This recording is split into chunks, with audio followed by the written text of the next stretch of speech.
नमस्कार जी। आज हम एक बहुत ही गंभीर और दुखद घटना पर बात कर रहे हैं। अहमदाबाद में जो एयर इंडिया फ्लाइट 171 का हादसा हुआ। जी। हमारे पास विमान दुर्घटना जांच रिपोर्ट के कुछ शुरुआती हिस्से हैं और हम कोशिश करेंगे समझने की जी। कि आखिर हुआ क्या था और जांच किस तरफ जा रही है। हाँ, ये वाकई भारत की हाल की सबसे दर्दनाक विमान दुर्घटनाओं में से एक है। बिल्कुल। ये घटना हुई 12 जून 2025 को। एयर इंडिया की फ्लाइट 171 अहमदाबाद से लंदन जा रही थी और टेक ऑफ के कुछ ही देर बाद वो क्रैश हो गई। और ये विमान कौन सा था? ये बोइंग 787-8 ड्रीम लाइनर था, VTANB रजिस्टर्ड। करीब 12 साल पुराना विमान था ये। और जो खबरें आई वो तो दिल दहला देने वाली थीं। विमान में 241 लोग, सिर्फ एक ही बच पाया। जी हाँ, और सिर्फ विमान में ही नहीं, क्योंकि विमान एक रिहायशी इलाके में गिरा, एक मेडिकल कॉलेज हॉस्पिटल पर भी, तो जमीन पर भी 29 लोगों की जान चली गई। ओह, मतलब ये तो भारत में दशकों में इतनी भीषण दुर्घटना शायद नहीं हुई। और दुनिया भर में भी देखें तो पिछले 10 साल की सबसे घातक आपदाओं में से है ये। बिल्कुल, बहुत ही भयानक हादसा। अब इसकी जांच भारतीय विमान दुर्घटना जांच ब्यूरो मतलब AAIB वो कर रही है। एक अच्छी खबर ये है कि विमान के जो ब्लैक बॉक्स होते हैं, डिजिटल फ्लाइट डेटा रिकॉर्डर यानी DFDR और कॉकपिट वॉइस रिकॉर्डर यानी CVR, वो मिल गए हैं। अच्छा, ये तो अच्छी बात है। हाँ, पर एक चिंता की बात भी है, वो ये कि दोनों ही काफी क्षतिग्रस्त हालत में मिले हैं, डैमेज्ड है। अच्छा, अगर वो क्षतिग्रस्त हैं तो इसका मतलब क्या हुआ? जानकारी निकालने में दिक्कत आएगी? हाँ, ये एक बड़ी चुनौती हो सकती है। देखना पड़ेगा कि नुकसान कितना ज्यादा है। इसीलिए ऐसी बातें चल रही हैं कि शायद इन्हें डेटा विश्लेषण के लिए अमेरिका भेजा जाए। ओके, वहाँ बेहतर तकनीक हो सकती है। जी, पर इसमें वक्त लग सकता है। समझ गया।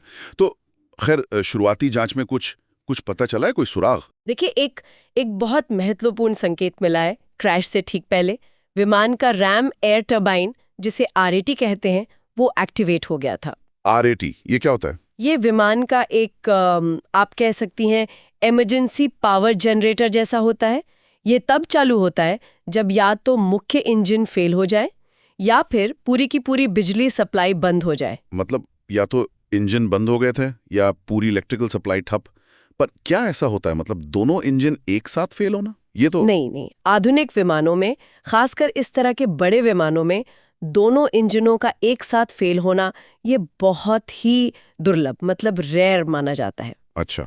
इसीलिए जांचकर्ता सिर्फ इंजन पर ही फोकस नहीं कर रहे, वो कई और चीजें भी देख रहे हैं, जैसे विंग फ्लैप्स की क्या पोजीशन थी। कुछ CCTV फुटेज से लग रहा है कि टेक ऑफ के बाद भी लैंडिंग गियर नीचे था। ऐसा क्यों? हाँ, ये भी अजीब है। कहीं कोई बड़ी इलेक्ट्रॉनिक खराबी तो नहीं आ गई थी, या फिर फ्यूल में कोई गड़बड़ी, ईंधन संदूषण जिसे कहते हैं। ओके। पायलट्स के ट्रेनिंग रिकॉर्ड्स भी देखे जा रहे हैं और विमान का वजन, टेक ऑफ के लिए जरूरी थ्रस्ट, ये सारे पहलू जांच के दायरे में है। और विमान का रखरखाव कैसा था? इस बारे में एयर इंडिया ने कुछ बताया है? एयर इंडिया का तो यही कहना है कि रखरखाव बिल्कुल ठीक था।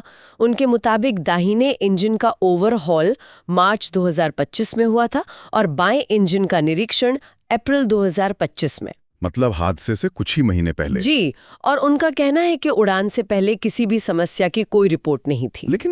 लेकिन शायद कहानी में एक और एंगल भी है। मैंने सुना कुछ विसल ब्लोअर्स भी सामने आए हैं। हाँ, ये बात भी सामने आई है और जांच के दायरे में है। एयर इंडिया के ही कुछ पूर्व फ्लाइट अटेंडेंट्स ने आरोप लगाया है कि क्रैश से करीब 1 साल पहले इसी तरह के 787 ड्रीम लाइनर विमान में एक तकनीकी समस्या बताई गई थी, लेकिन उसे कथित तौर पर नजरअंदाज कर दिया गया या शायद दबा दिया गया। ओह, ये तो बहुत गंभीर आरोप है। बहुत गंभीर। अब ये कितने सही हैं ये तो जांच के बाद ही पता चलेगा, पर हाँ, ये निश्चित रूप से एक अहम बिंदु है जिस पर जांचकर्ता ध्यान देंगे। इस सब के बाद नियामक संस्थाओं ने, मतलब DGCA वगैरह ने क्या कदम उठाए हैं? हाँ, भारत की जो एविएशन रेगुलेटर है DGCA, उन्होंने फॉरेन एक्शन लिया। एयर इंडिया के जितने भी बोइंग 787 ड्रीम लाइनर्स हैं, उनकी निगरानी बढ़ा दी गई है और उनके सेफ्टी इंस्पेक्शन के ऑर्डर दिए हैं।